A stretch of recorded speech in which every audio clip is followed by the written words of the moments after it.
Greetings, everyone. This is the Angry Nerd.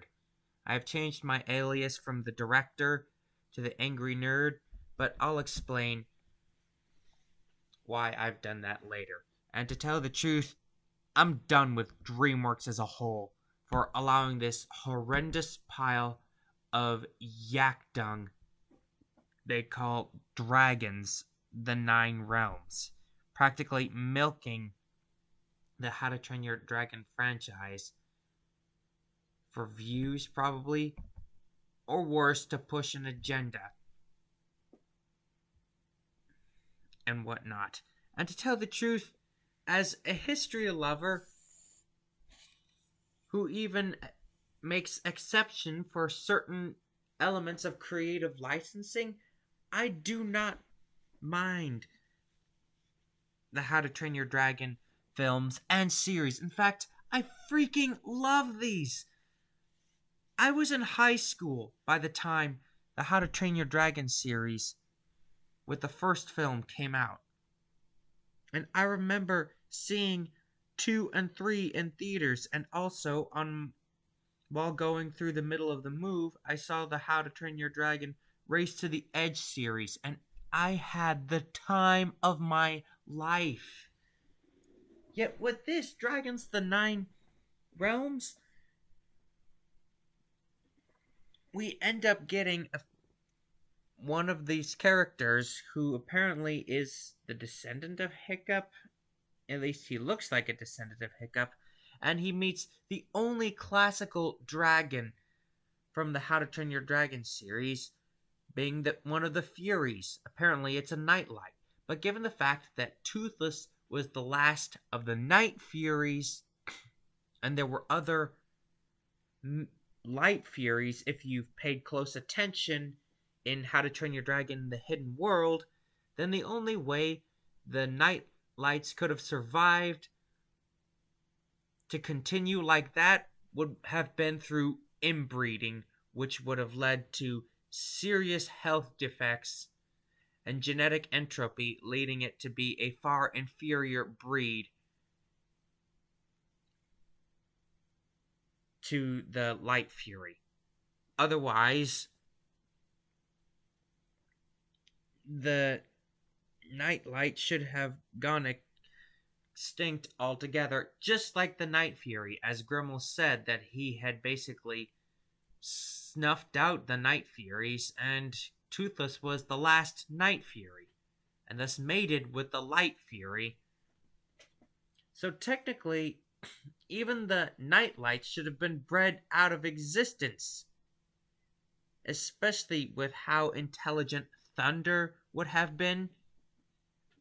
So this basically makes no sense from a story plot view, especially seeing as how this takes place in the present day, and the Viking Golden Age ended at the Battle of Stamford Bridge, and even Stamford Bridge probably took place 200 years or so, or maybe 150 years after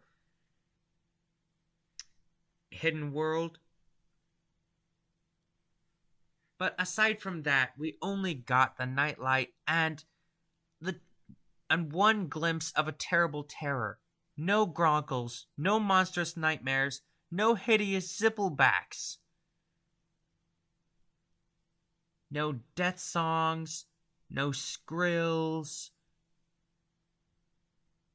no catastrophic quakins, no thunder drums, no typhoomerangs. It's all very disappointing. They could have shown any of that, and all we get are some of these new dragons, when if you're trying to come up with something fresh and new, you need a bit more of the old stuff to improve the audience attention.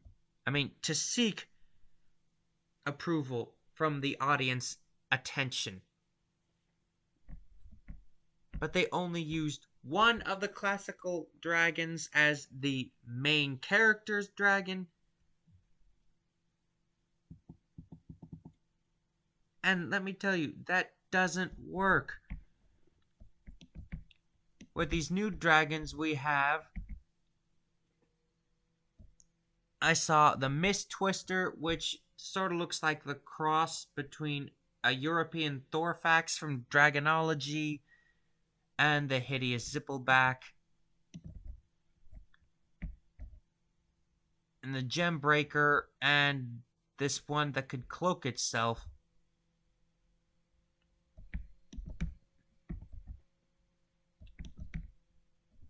Obviously known as the Featherhide.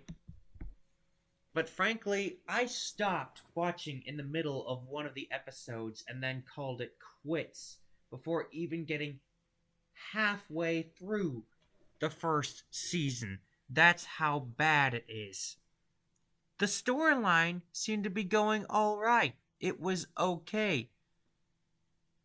But without so many of these classical dragons coming back, and these characters on top of that, the main character could have been one who at least was fascinated with his family history and probably should have had some historical knowledge to the legends of Hiccup Haddock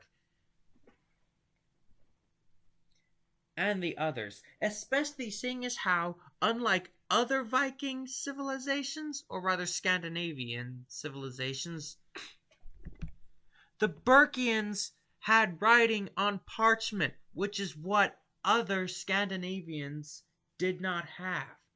And so, Hiccup would most definitely have recorded that, especially as they did record a lot of this in the Book of Dragons. Especially if you ever watched Race to the Edge. Certainly records of that would survive, and probably some records of Hiccup's life would have survived. And for goodness sakes, they have internet. At least they could find something about these records on the internet. But no, this does not cross the mind of Tom Cullerson to find out if any of these legends have legitimate truth after discovering the nightlight. I mean, for heaven's sakes. Now, aside from the plot holes and the missing dragons that we really have come to know and love, there is the character June Wong, who seems to be deep into the occult with tarot cards and astrology. And originally I would have said, unless you are fully grounded in sound scriptural doctrine as a Christian, then you should probably stay away from this. And granted, yes, the original How to Train Your Dragon series did have a lot of elements of the pagan mythology, but at least that is culturally authentic. At the least, or at the most, it just kind of bothered me, June Wong's fascination with the occult. But here is where we come to the worst part about it. And you know what the worst part about Dragons the Nine Realms is? It's freaking woke. I loathe it because of its wokeness. Apparently, this one character, Alexander Gonzalez, has 2 mothers, and they're allowing this in a so-called kids series franchise?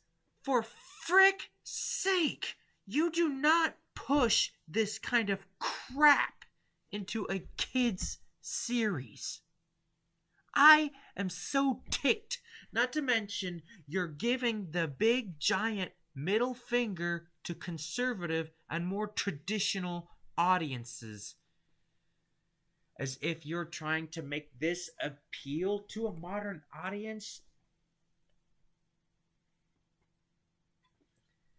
Cultural accuracy is one thing. Like, for one thing. They did show it in Cobra Kai, but they were not pushing it onto impressionable children because Cobra Kai is rated TV 14, which otherwise would be classified among R-rated films. But this is supposed to be for children, and yet now this is being pushed into a kid's television show. It's such a pity that this wonderful series has been reduced to this sack of yak dung that they managed to show, or have the gall to try and groom our children with this disgusting degeneracy.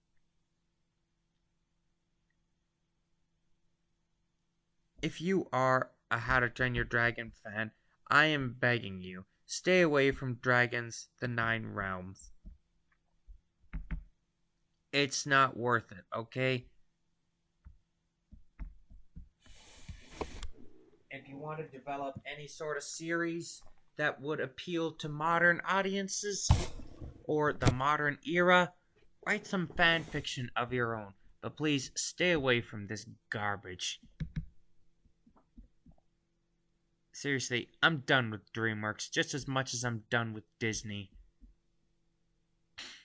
Angry Nerd, out.